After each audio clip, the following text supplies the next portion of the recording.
नमस्कार। दोपहर की नंबर 1 डिबेट शो में आपका स्वागत है। मैं हूं आपके साथ हिमांशु दीक्षित। देश में शिक्षा का अधिकार और मुफ्त शिक्षा की वकालत वक्त वक्त पर होती रही है। शिक्षा में सुधार को लेकर बहुत से आंदोलन हुए हैं, आप भी उसके गवाह बने। कई मांगे उठी।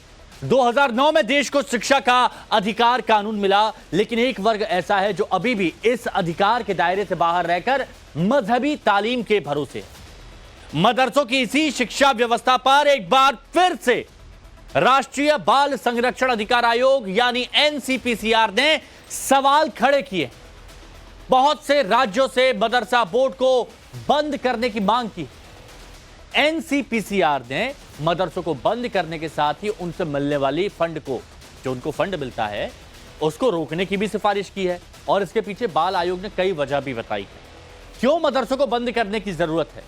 अब वैसे भी मदरसों को बंद करने की मांग देश के कई हिस्सों से अक्सर सामने आई, आपने देखा भी है, जिसके पीछे लोगों ने मदरसों में होने वाले गैर कानूनी काम, देश विरोधी गतिविधियों को बताया, साथ ही साथ बच्चों के शोषण को भी बताया। देश में ऐसे कई मदरसे हैं जो शिक्षा के नाम पर शोषण और लूट का अड्डा बने हुए हैं। ऐसे में एनसीपीसीआर ने इन्हें इस्लामी प्रचार का केंद्र बताकर संविधान के खिलाफ काम करने वाला कहा है। तो सवाल यही, क्या देश के इन मदरसों को बंद कर देना चाहिए? इसी पर आज चर्चा करेंगे, दोनों तरफ के लोगों की बात सुनेंगे, लेकिन उससे पहले एक रिपोर्ट आपके साथ।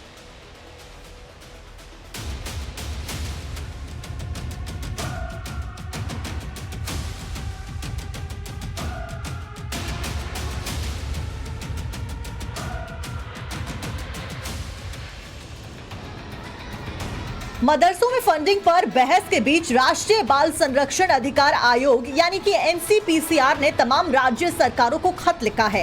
इस खत के जरिए मदरसा बोर्ड को खत्म करने को कहा गया है। साथ ही गैर मुस्लिम छात्रों को आरटीई स्कूल में एडमिशन देने की मांग की गई है। एनसीपीसीआर ने सभी राज्यों को खत के जरिए कहा है कि मदरसे शिक्षा के अधिकारों का उल्लंघन कर रहे हैं। सभी गैर मुस्लिम बच्चों को मदरसों से निकाला जाए, गैर मुस्लिम बच्चों को स्कूलों में एडमिशन दिया जाए, मुस्लिम बच्चों का भी स्कूल में एडमिशन कराया जाए, सभी बच्चों को आरटीई का निर्धारित सिलेबस पढ़ाया जाए, मदरसा बोर्ड को भंग किया जाए, वित्तीय मदद बंद की जाए। एनसीपीसीआर देश के मदरसों में पढ़ाई जाने वाली शिक्षा प्रणाली को लेकर काम कर रहा है। ऐसे में आप बाल संरक्षण आयोग की इस मांग के पीछे की वजह भी समझ लीजिए। मदरसे बंद करने की मांग क्यों है? एनसीपीसीआर के मुताबिक तमाम मदरसों के पास ट्रेन टीचर्स नहीं है। मदरसों में बुनियादी शिक्षा का अभाव है। मदरसों में पढ़ने वाले बच्चों का शोषण हो रहा है। मदरसों को नियमों से ज्यादा वित्तीय मदद मिल रही है। ऐसे में राज्य के फाइनेंशियल फंड की जरूरत नहीं है। मदरसा बोर्ड बुरे कर्मों को छिपाने के लिए दिखावा कर रहे हैं। मुस्लिम छात्रों को भी क्वालिटी एजुकेशन नहीं मिल रही। तमाम मदरसे इस्लामी प्रचार का केंद्र हैं। सुप्रीम कोर्ट में भी एनसीपीसीआर हलफनामा दायर करके मदरसाई शिक्षा पर सवाल खड़े कर चुका है। वैसे भी कई बार मदरसों में होने वाले कारनामों पर सवाल खड़े हुए हैं, जिसके पीछे कई वजह हैं, जिन्हें इन घटनाओं में समझ सकते हैं। घटना नंबर 1, मदरसे में नकली नोट। अगस्त के महीने में प्रयागराज पुलिस ने एक मदरसे से 1.5 लाख के करीब नकली नोट बरामद किए। बाद में इस मदरसे को सील कर दिया गया। घटना नंबर 2, मदरसे में जिहाद का सामान। सितंबर में प्रयागराज के इसी मदरसे में जिहादी किताबें बरामद की गई। इन किताबों में हिंदू धर्म को आतंकी बताया गया। किताबों में बच्चों को जिहाद के लिए ब्रेन वॉश करने की तकरीरें मिली। घटना नंबर 3, मदरसे में बच्चियों से बलात्कार। 17 अगस्त को उत्तराखंड के उधम सिंह नगर के एक मदरसे में बच्चियों से रेप का मामला सामने आया। 56 साल के मौलवी पर 5 मासूम बच्चियों से बलात्कार का आरोप लगा।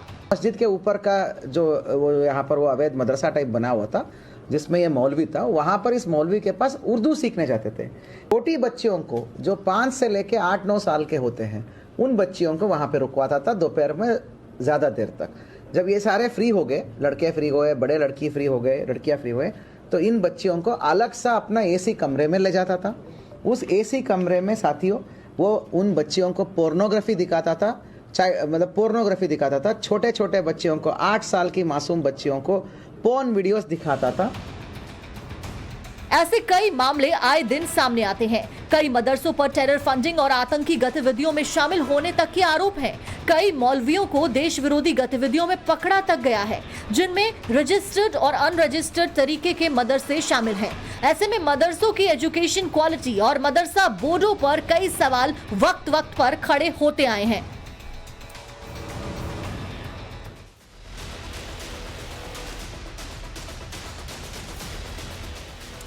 तो देखिए, जो बातें सामने आई, जो आरोप लगे, जो दलीलें दी गई, वो आपने यहाँ पर सुना। अब जो मेहमान हमारे साथ जुड़े हैं उनसे हम आपको मिलवाते हैं कि कौन से आज मेहमान हैं जो हमारे साथ इस चर्चा में जुड़े हैं। हमारे साथ में अंबर जैदी सामाजिक कार्यकर्ता हैं, वो जुड़ी हुई हैं। मोहम्मद फैज़ खान साहब राष्ट्रीय संयोजक और राष्ट्रीय मुस्लिम मंच से जुड़े हुए हैं।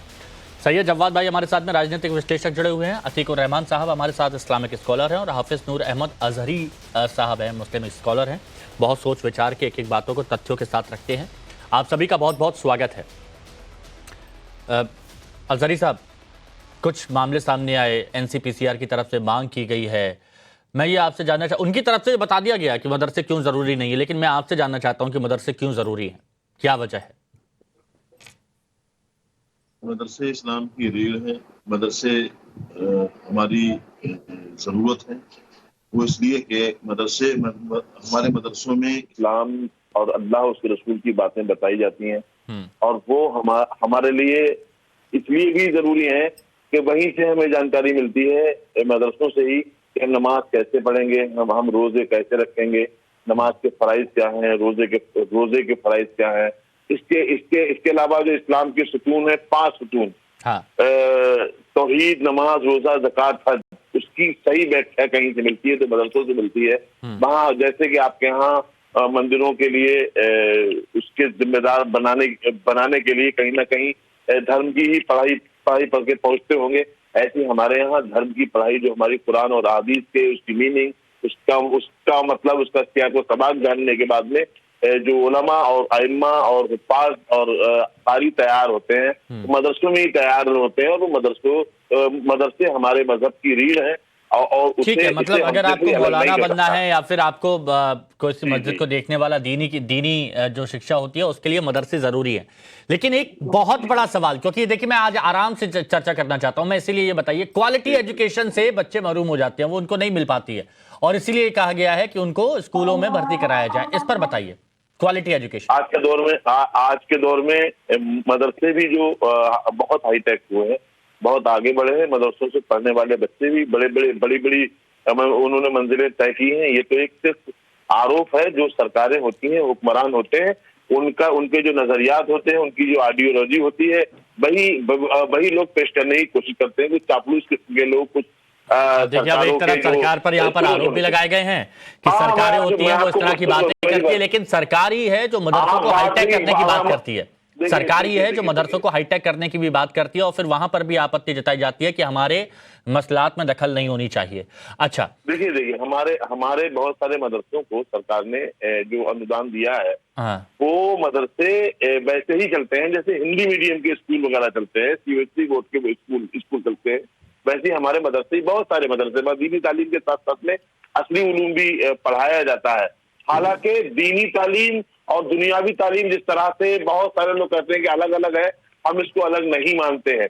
हम मानते हैं कि इल्म सीखना, अल्लाह के रसूल ने फरमाया, हर मुसलमान, मैं कह रहा हूं कि अगर हायर एजुकेशन मिलती, क्वालिटी एजुकेशन मिलती, तो all India Muslim personal law board के जो प्रवक्ता थे नोमानी, उनको ये कहने की जरूरत नहीं पड़ती कि बच्चों को ज्यादा पढ़ाया मत करो, बच्चों को ज्यादा पढ़ाओगे तो फिर उनको शादी के लिए कुछ मिलेगा नहीं। ये उनकी तरफ से कहा गया था ना, वो तो सारे बच्चों को वहां पर मदरसों में पढ़ने के लिए बोलते होंगे। अंबर जैदी जी, बड़ी लंबी चर्चा हुई थी। हाँ हुई थी, मैंने इसीलिए मुद्दा उठाया यहाँ पर कि उन्होंने अभी एजुकेशन को लेकर क्या कहा था, तो एक सोच क्या है एजुकेशन को लेकर, बच्चों की एजुकेशन को लेकर क्या है, वो भी मैंने यहां पर बात। अंबर जैदी जी, एनसीपीसीआर की तरफ से जो मांग की गई है, क्या आप उसको सही मानती हैं और क्यों मानती हैं? देखिए माशा, मुझे लगता है कि बहुत ही अहम मुद्दा है, खासतौर से जो मुस्लिम बच्चे हैं उनके लिए। हर भारतीय बच्चे का जो अधिकार है, समाज शिक्षा का अधिकार, ये एक मौलिक अधिकारों में से एक है। दूसरी तरफ लोग ये प्रोपेगेट करते हैं कि हमारा धार्मिक अधिकार है और संविधान हमें कहता है कि हम अपने धर्म का प्रसार कर सकते हैं और अपने इंस्टीट्यूशन भी बना सकते हैं, लेकिन उस पर एक कैप होना चाहिए। कितने इंस्टीट्यूशन बना सकते हैं, उसमें जो बच्चे पढ़ रहे हैं वो कहाँ पर कितना काम करेंगे, कितने मौलाना, कितने आलिम हमें हमें चाहिए वो क्या इंडिपेंडेंट है, क्या वो ह्यूमन कैपिटल में कन्वर्ट हो पा रहे हैं, नहीं हो पा रहे हैं, किस तरह के ब्रेन्स निकल रहे हैं।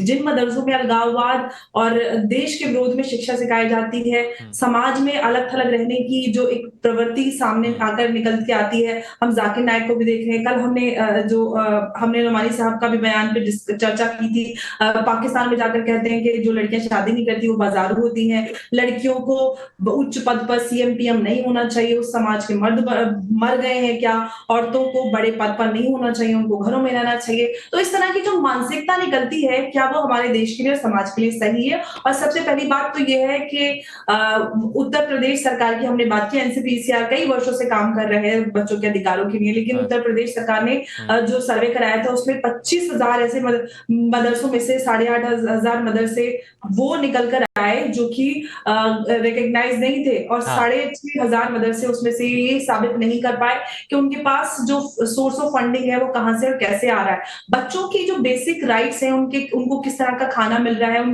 उनकी स्वास्थ्य शिक्षा, खास तौर से बच्चों के साथ, चाहे वो किसी भी जेंडर के बच्चे उनके साथ यौन शोषण की घटनाएं बहुत ज्यादा होती हैं। तो ये बच्चों के अधिकार और सुरक्षा की बात है। मुझे लगता है कि हर बच्चे की सुरक्षा और अधिकार सरकार की जिम्मेदारी और अहम कदम उठाने बहुत इंपॉर्टेंट है। हाँ?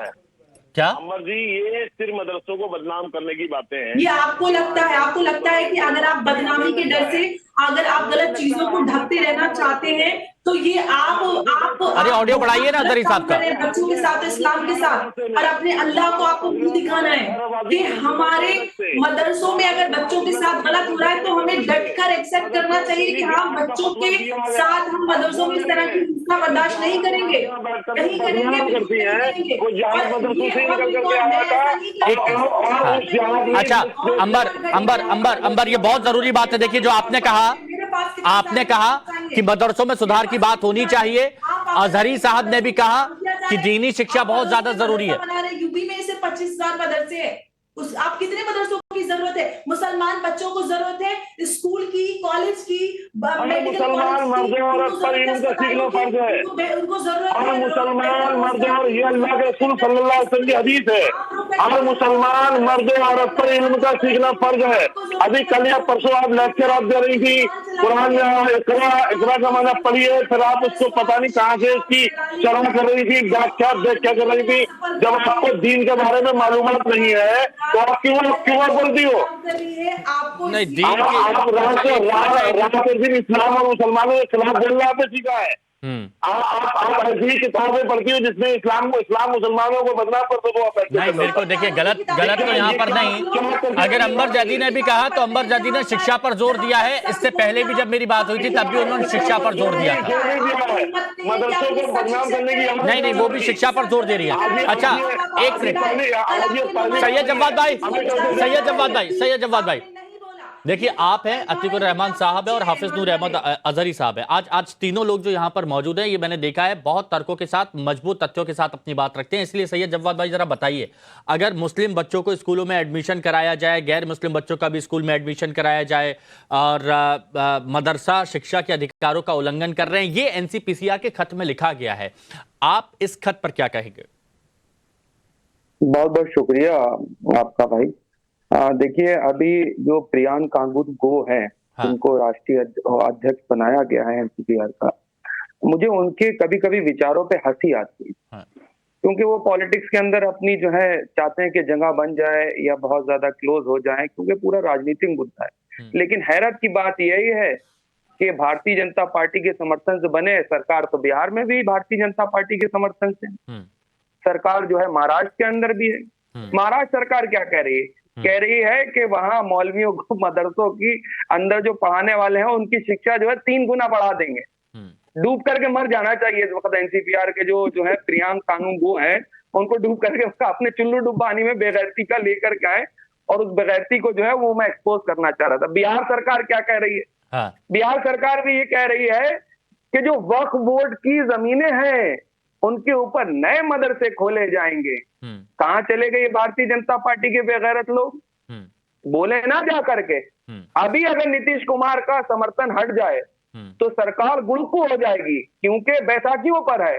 और उधर देखिए, चंद्रबाबू नायडू क्या कह रहे हैं हाँ। कि मदरसों, उनका मैनिफेस्टो है भाई साझा, हाँ। कि हम मदरसों को अनुदान देंगे, नए मदरसों के अंदर जो है तमाम तरीके की हम फैसिलिटीज देंगे, और मदरसों का जो है आधुनिकीकरण भी करेंगे, अच्छे मदरसों को, और मौलवियों को अनुदान देंगे, मस्जिदों का अनुदान देंगे, जो मदरसे के अंदर पढ़ाने वाले मौलवी हैं, जो इमाम हैं, उनकी तनख्वाह बढ़ाएंगे।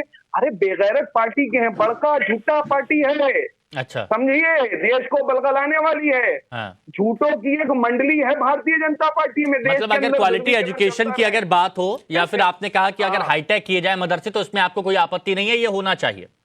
अरे स्कूल भी होना चाहिए सरकारी। आप बताइए उत्तर प्रदेश के सरकारी स्कूलों में देखिए, भैंस बनती है। मैं आपसे मदरसे हाईटेक या फिर मदरसे में अच्छी सुविधाओं की बात कर रहा हूं, तो आप स्कूलों पर आ गए। मैं हर जगह की बात कर रहा हूं, लेकिन आज मदरसा हमारा टॉपिक है, इसलिए मैं आपसे पूछ रहा हूं, क्या इस पे आप एनसीपीआर का कोई मेंबर बुलाना चाहिए था, उन बेगैरतों की मंडली में से कोई एक बेगैरत मेंबर बुलाना चाहिए था, और एक भारतीय जनता पार्टी का प्रवक्ता बुलाना चाहिए था, फिर नीतीश कुमार का भी प्रवक्ता बुलाना चाहिए था, फिर जो है वो सुनिए ना जवाद भाई, इस पर मैं बात करूंगा। देखिए पॉलिटिक्स हर जगह होती है, पॉलिटिक्स हर जगह होती है, लेकिन मेरा मेन मकसद कि अगर ये कहा गया कि वहां पर क्वालिटी एजुकेशन नहीं मिल रही है, वहां पर बच्चों के अधिकारों का हनन हो रहा है, तो अगर वहां पर अधिकार दिए जाएं, वहां पर सुविधाएं दी जाएं, वहां पर सारे जो संसाधन है वो मुहैया कराए जाएं, तो ये अच्छी बात है ना, इससे तो दिक्कत नहीं है ना। अरे मुहैया करवाते ही नहीं है तो जुमलेबाज की सरकार है भाई, करवाए ना, किसने रोका है? शिक्षा का बजट क्यों घटा दिया गया? माइनॉरिटी का बजट एक बार बताया और घटा दिया गया। अतीकुर रहमान साहब, आपका भी रिएक्शन प्लीज बताइए। क्वालिटी एजुकेशन नहीं मिल रही है और इसके साथ ही मदरसा बोर्ड बुरे कर्मों को छुपाने का दिखावा कर रहा है। अनुराग जी, हिमांशु दीक्षित जी, रहमान साहब बहुत दिनों बाद आप आए हैं तो शायद भूल गए आप। हिमांशु जी, सॉरी माफी चाहता हूँ। अभी 2-4 महीने पहले यूपी में कुछ 200 प्लस मदरसों को बंद किया गया था रातों रात। उसके सारे स्टूडेंट्स को बगैर स्कूल के कर दिया गया था, उसके जो टीचर्स थे उनको सड़क पे ला दिया गया था। वो मदरसा के ऑफिशियल्स कोर्ट गए, शायद सुप्रीम कोर्ट या हाई कोर्ट गए, याद नहीं रहा मुझे, और यूपी गवर्नमेंट को फटकार लगी थी उसके ऊपर कि भाई आप रातों रात इस तरह से मदरसा बंद नहीं कर सकते। इन सारे स्टूडेंट्स को आपको कहीं एकोमोडेट करना चाहिए था, पहले इन टीचर्स को पहले एकोमोडेट करना चाहिए था, उसके बाद में मदरसे को बंद करना चाहिए था। फिलहाल सारे मदरसे चलते होंगे, मैं नहीं जानता अंदरूनी मामला क्या है। अब दूसरा पॉइंट यहाँ पर यह है कि जिस तरह से सैयद जवाद साहब ने कहा कि महाराष्ट्र गवर्नमेंट तो यहाँ पर इलेक्शन क्योंकि फेस करना है, ग्रांट दे रही है, तो ये दोगलापन खत्म हो। तीसरा इंपॉर्टेंट पॉइंट यहाँ पर यह है कि कोई भी इंस्टीट्यूशन के अंदर अगर कोई गलत काम हो रहा है, फॉरेन फंडिंग आ रही है, आतंकवाद सिखाया जा रहा है, बच्चों के साथ में शोषण हो रहा है। अभी आपने देखा होगा नारा सुपारा में एक स्कूल के अंदर 2 बच्चियों के साथ में जब सेक्सुअल वायलेंस की खबर आई थी, तो स्कूल को बंद करना नहीं किया गया, बल्कि उन टीचर्स को अरेस्ट किया गया, उस प्रिंसिपल को अरेस्ट किया गया। यहीं पर यह होना चाहिए कि अगर कोई चीज एक इंस्टीट्यूशन के अंदर गलत हो रही है तो आप सारे इंस्टीट्यूशन बंद नहीं करोगे, समझे ना हिमांशु जी, उसका सुधार करोगे। उन स्कूल के अंदर जो बच्चे पढ़ रहे हैं उनके फ्यूचर को मद्देनजर रखते हुए आप एक्शन करोगे। यहाँ पर अगर टेररिस्ट फंडिंग हो रही है, टेररिस्ट एलिमेंट टेरर एजुकेशन कर रहे हैं, तो क्या आपने कभी सुना? लेकिन रहमान साहब एक बात बताइए, अगर किसी स्कूल में अगर इस तरह की गतिविधि हो रही है तो वहां पर एक्शन लिया जाता है, तो वहां पर कोई ये नहीं कहता कि हमारे स्कूलों पर एक्शन लिया जा रहा है, टारगेट किया जा रहा है। अगर किसी मदरसे में, जैसे ये मामला सामने आया उधम सिंह नगर में, जहां पर अभी आपने पुलिस का बयान आपने सुना, ऐसे ही जब प्रयागराज में आया कि जहां पर हिंदू धर्म को आतंकी बताया गया, ऐसी किताबें मिली है मदरसे से, एक और मामला सामने आया जहां पर नकली नोट प्रयागराज में बरामद हुए। अगर यहां पर एक्शन होता है तो ये कहा जाता है कि टारगेट किया जा रहा है, तो ये दोहरा रवैया दूसरी तरफ से नहीं है। एक्शन किस पर होता है? हाँ रहमान साहब, हिमांशु जी, एक्शन किस पर होता है? एक्शन उन लोगों पर होता है, कुछ प्रिंसिपल पे होता है, पूरे इंस्टीट्यूट पे नहीं होता है। पूरे इंस्टीट्यूट सारे मदरसे बंद कर देना, ये बात साबित करता है कि आपको मुस्लिम मदरसा एजुकेशन से प्रॉब्लम है। अच्छा, मुस्लिम एजुकेशन से, ठीक है, काम हो रहा है उसमें। फैज भाई, क्या आपको लगता है, मोहम्मद फैज खान, क्या आपको लगता है कि मुस्लिम एजुकेशन से किसी को दिक्कत है? 10 सेकंड दे देगा मुझे प्लीज, थोड़ा सा रुकिए जवाद भाई, क्योंकि उनके पास एक बार भी नहीं गया। हाँ मोहम्मद फैज खान, सबकी बात सुनी।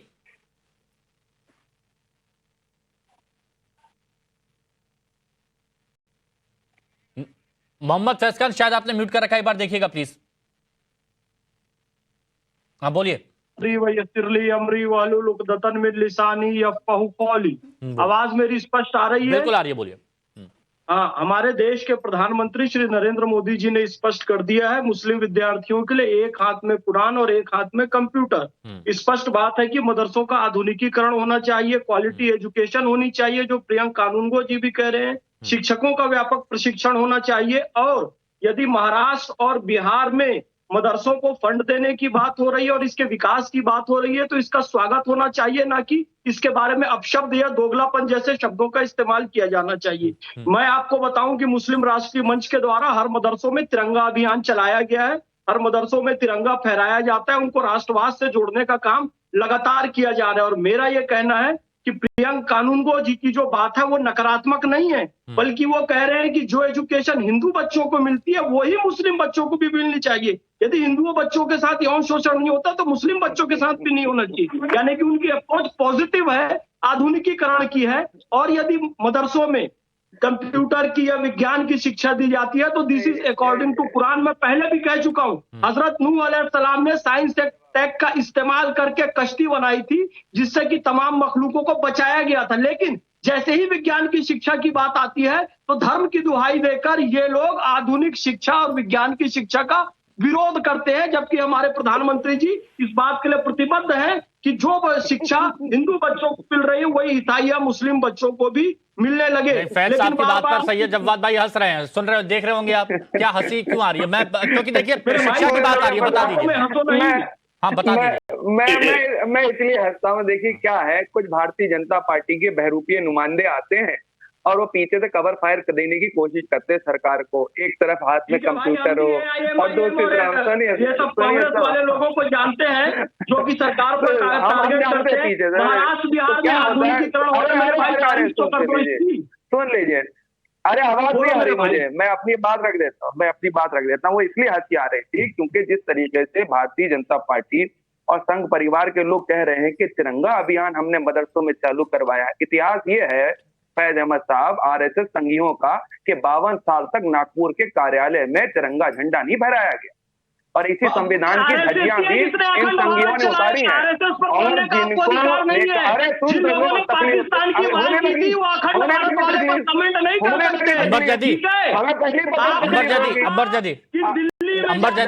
अंबर जादी एक मिनट, जब ये बात हो रही है तो दूसरे, क्योंकि देखिए शिक्षा की बात करी, फैज खान ने शिक्षा की बात करी, आपने शिक्षा की बात करी, लेकिन दूसरे मुद्दे पर क्यों ले जाया जा रहा है इस डिबेट को? देखिए हिमांशु, सबसे बड़ी बात ये है कि यहाँ पर जितने भी लोग बैठे, खासतौर से जो सैयद जवाद जो बहुत ज्यादा खुद को इंटेलेक्चुअल दिखाने की कोशिश कर रहे हैं, इससे पूछ लीजिए ये कौन से मदरसा गए थे। खुद तो यहाँ पर टीवी पे बैठकर बहुत बड़ा ज्ञान दे रहे हैं, लोगों को बांट रहे हैं और हंस रहे ही बेशर्मों की तरह, जो खुद कभी मदरसे में नहीं गए। ये हिपोक्रेसी है कि ये लोग खुद जाते हैं अच्छे स्कूल कॉलेज, लेकिन जो गरीब मुसलमान है उसको चाहते हैं कि वो गर्द में ही उलझा रहे, वो ना निकले बाहर। इनको नहीं चाहते कि गरीब मुसलमान पढ़ लिख कर आगे बढ़कर इनके बराबर हो जाए। यही तो मानसिकता, यही राजनीति, यही जो मुस्लिम लीडरशिप इसकी अब तक की सो कॉल्ड लीडरशिप रही है, उसने कभी मुसलमान बच्चों को अलग नहीं चाहा।